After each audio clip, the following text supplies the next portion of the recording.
you're going to generate not only just good referrals, but you're going to get the repeat business, which according to the studies, by National Association of Realtors, accounts for really 89%. I mean, huge, 89% of all your real estate transactions.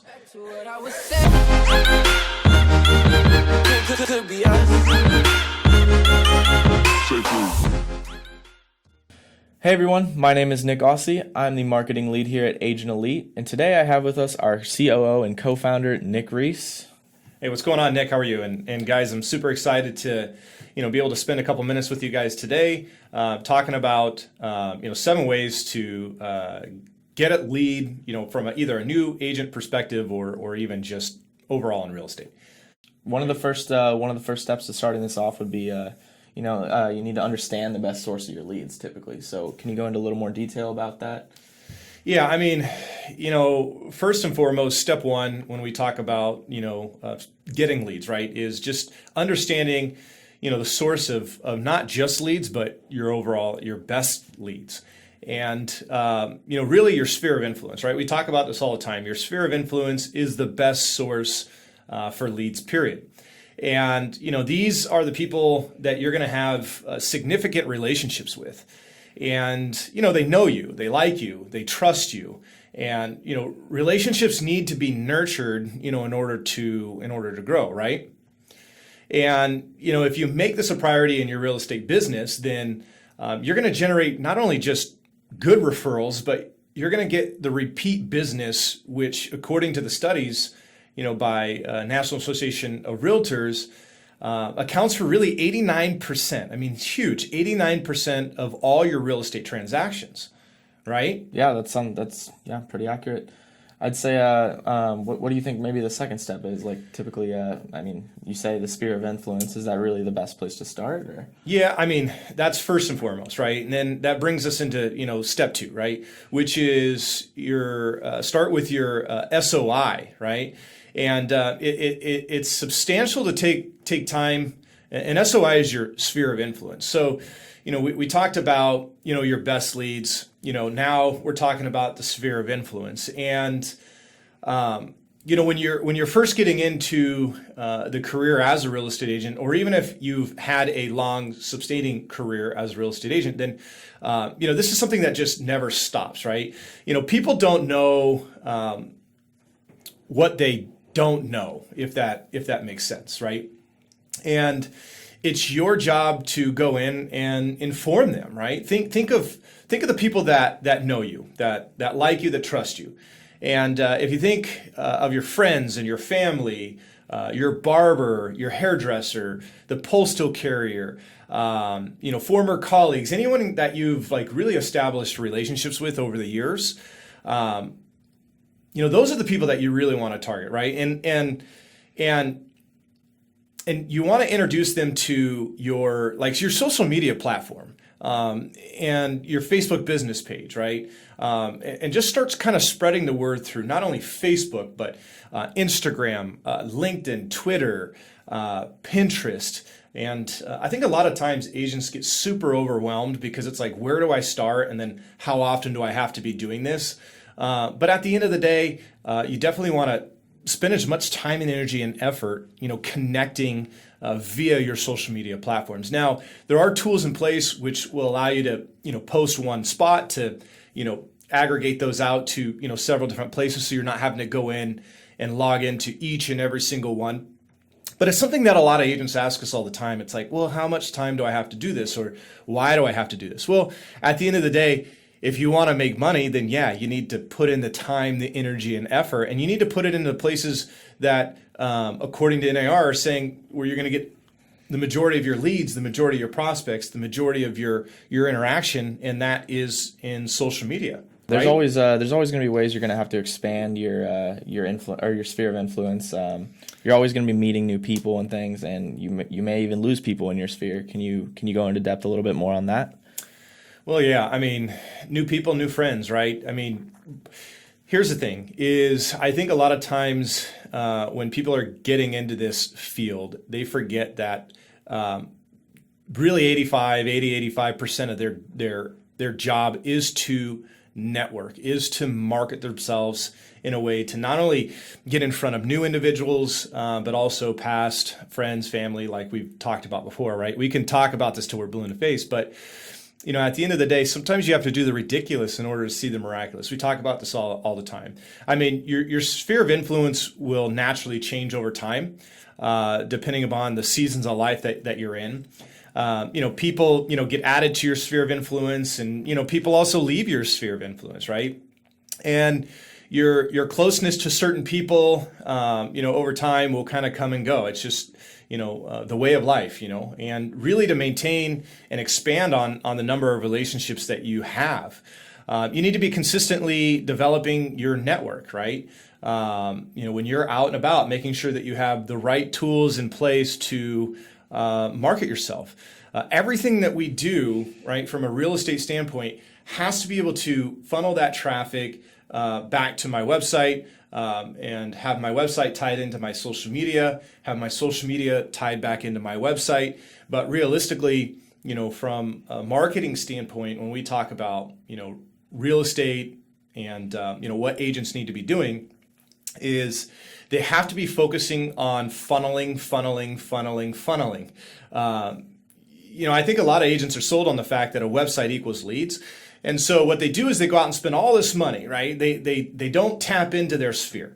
They don't tap into, their colleagues or like if you take a step back and you look at a lot of these multi-level marketing companies, they promote sphere, Facebook.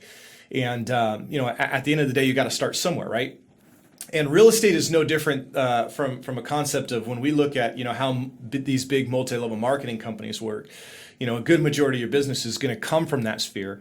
But at the same time, as your sphere consistently changes, you have to be, marketing in a way that's going to funnel that traffic back to the website. You can meet people via social media. But if that's your only connection with them, then, it's not going to be a very, very strong one. Face to face with people is what builds share experiences and deeper relationships. Every day you should be, making it a practice to get out of the office, get away from Facebook and out of the computer. And whether it's, holding mixers or wine events or whatever it may be, but, the more relationship that you can build, the more involved that you can get in your community, those are some of the things that are going to set you up to be, successful. Awesome. Now, we've talked a little bit about CRMs before and how important it is to add contacts. Yeah, again, it's something, it's interesting, when we talk about what agents are looking for, right? And there are a lot of providers out there that provide you with the one-stop shop. But it doesn't mean one's better than the other. It's just what type of tools are you looking for. But when we talk about, CRMs, when we talk about, lead nurturing and lead follow-up, that's what your CRM is designed for. So, for a real estate agent, you're in it to build relationships, right? And the tools that will help you build and maintain those relationships are your CRM, your customer relationship management system. And, when you try to maintain 200 plus relationships, a CRM is really, really essential. And, it stores the information about your contacts, their interests, names of their children, marriage status, what they like, when they bought their home, work anniversaries, birthdays, the type of home that they own, the kind of home that they want to buy, right? So this is a place to where you can store all those documents and have all your files in one place. And then also your CRM, has to be set up in a way to, consistently stay in front of those individuals on a monthly basis. Whether it be, emails or stuff that you're sending out that's, things to do in your local community, whether, it's a balloon event or whether it's a mixer or a beer festival. Those are some really nonchalant, indirect ways to stay in front of your sphere of influence without always sending them emails of, hey, now's the best time to buy. You have to kind of walk that fine line between just inundating them with a lot of this buy, real estate's the all-time, mortgage rates, all these different things. You have to stay more involved with their personal lives, things that are happening around. That's what's going to get those people to engage. And the more you can get your sphere of influence to engage, right, the better it's going to be for you as a real estate agent. Wouldn't you agree, Nick? I would agree. Yeah. Awesome. Yeah, I would think creating a plan for developing the relationships you have formed is really going to help you stay at the forefront of their minds. Yeah, I agree. So I want to talk about just, step 5 in regards to what we've planned out here. And that's to create a plan for developing the relationships that you have formed and have them stay top of mind, right? And if you've been talking to your sphere of influence and you've met some new people, you have a CRM with lots of names and data in it. So the question is, well, what do you do now, right? And the next step is pretty crucial when we talk about, planning for building on building upon those relationships that you formed and really stay on top of their mind, right? Stay on top of mind. So the right mix of touch points is what will actually help you. And, the use of emails, text messaging, cell phones, cards, notes, letters, blogs, face-to-face time at a party, right? Their home, or maybe even a coffee shop, are all kind of potential parts, of that actual overall solution. So, when you're with them, make sure that you're sharing useful and valuable content, right? That's going to keep them engaged. And again, don't always trying to be, selling, connect with them. That's first and foremost. And then, Nick, the last one, or really one other one I want to talk about is just, step 6, and that's, build the process and, put it into a workflow. Workflows are key, right? When we talk about staying in front and in front of our sphere of influence, our past clients, our current clients, and the best way to put a plan into action is to make it a process. Agents get so overwhelmed with all the tools that they have to manage and maintain. And those tools aren't what's going to make you money. It's there's so many things out there now. It's like, what do we use? What do we don't use? What works? What doesn't work? And really, the primary focus of most agents is, well, what type of lead is it? What's the quality of lead? And while nobody in this industry, no matter what you do, can control the quality of lead, right? We can't control whether they have good credit, bad credit, how they filled out that lead capture form or where they came from. But it's really putting processes in place that are nothing more than basically a series of steps designed to really achieve these specific goals, and one that does it over and over. So putting the process into a workflow will actually ensure that you can be a little more automated in regards to getting all these activities done. And these workflows could be made up of blogs. It could be made up of checklists, reminders, and prompts. So following like a process or a system is really essential, right, when it comes to getting your real estate business off the ground. So workflows that provide you with some automation will ensure you stay on track, but they're not the end-all be-all.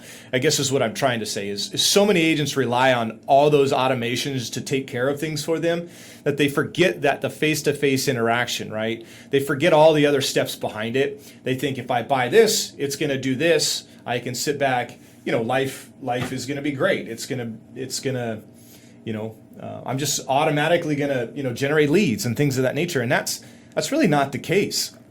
It takes time. It takes, face-to-face interaction. It takes processes. It takes the right amount of follow-up and what to follow up with.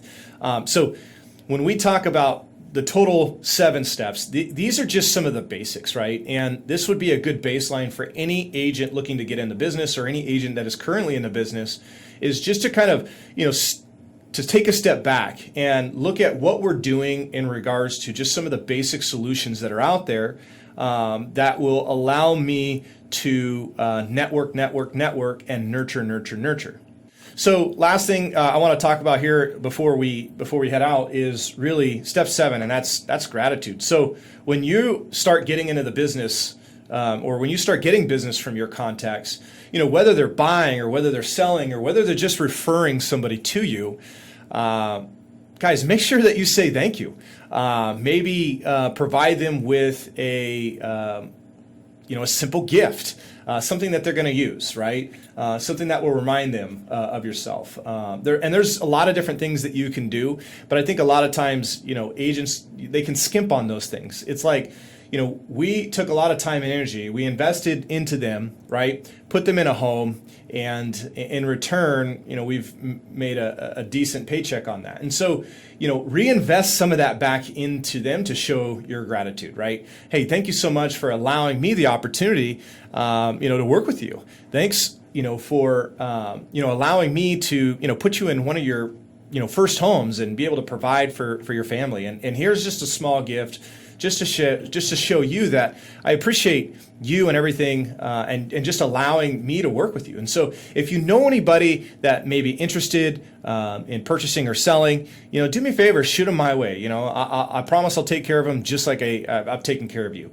And then in the meantime, make sure that you go and like my Facebook business page, because I would just like to stay in contact with you over the years, see, what you're doing with your family, and some of the new life changes and things that go on. I mean, at the end of the day, not only do we have to do all these base level things, but Nick, we also have to make sure that, we're following up with them, over not just 1 year, but 3, 4, 5, 6 years, until they're ready to either sell or buy again. And when that time happens, we want to make sure that, we're the ones in front of them, not any other agent. And those are some things that you can do, right, to ensure that you're moving forward and you're progressing in your real estate career.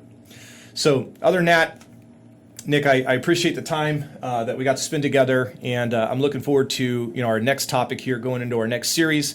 Guys, if you have any questions in regards to this, feel free to contact us at any time. Reach out to customer support. And it doesn't matter whether you're a client with Agent Elite or not. Ultimately, we're here to educate you, to give you the tools and support needed in order to progress forward. That's really our motto here. It's not a matter of you having our services, but what it's a matter of is you getting the coaching and the education that you need. So one, you're not just blowing your marketing dollars everywhere, but you understand, what and how to market, right? Utilizing the tools that you already have, right, to put you in a position to give yourself an opportunity to generate more traffic. And not only are these 7 steps very basic, but you have to understand this, that in order to get a lead, right, in order to grow your business, it's all evolves around exposure, traffic, and networking. And it all starts with you. It all starts with the foundation, which is, like we talked about, your social media, Facebook, Twitter, right? And then just, getting involved in your local community. So that wraps up our series in regards to just leads as a new agent, leads overall. Reach out to us if you have any questions, and we'll talk to you guys soon. Thank you guys very much for staying tuned this week with us. Really appreciate your help today, Nick. If you guys want to stay active with us, follow us on social media at Agent Elite or at Agent Elite Inc. You can reach out to us on customer support if you have any questions at all. That's support@agentelite.com. Thank you guys for watching, and stay tuned for next week.